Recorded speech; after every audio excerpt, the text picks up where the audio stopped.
পাহাড় দেখলেই মনটা কেমন পাহাড় পাহাড় করে, তাই না? কি ভাবছো হঠাৎ পাহাড় দেখাচ্ছি কেন? ওয়েট ওয়েট, চলো শুরু করা যাক।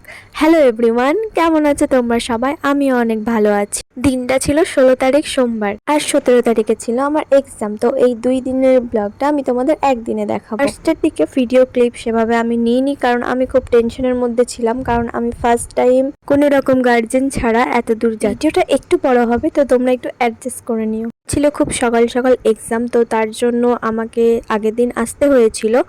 আমি এসে হোটেলে রুম নিয়ে নিয়েছিলাম, তারপরে আমি সকালবেলায় রেডি হয়ে বেরিয়ে পড়েছিলাম। আর সাথে নিয়ে গিয়েছিলাম একটা বোনু আর একটা ভাইকে, কারণ যাওয়ার মতো সেরকম কেউ ছিল না। আর এত দূর একা যাওয়াটাও আমি ঠিক মনে করিনি, তার জন্য তাদেরকে নিয়ে এসেছিলাম।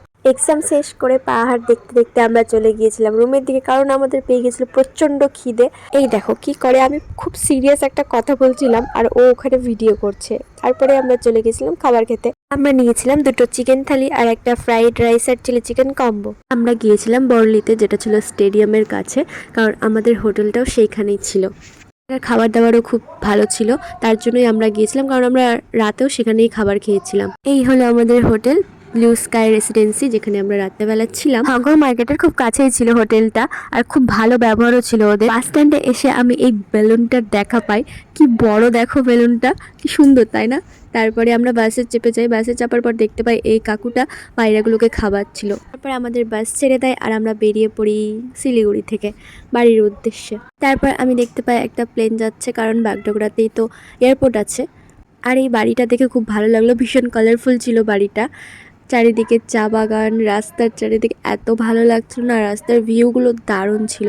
শিলিগুড়ি থেকে আসার সময় তোমরা দেখতে পাবে অবশ্যই এই রাস্তাগুলো কি সুন্দর লাগে দেখতে।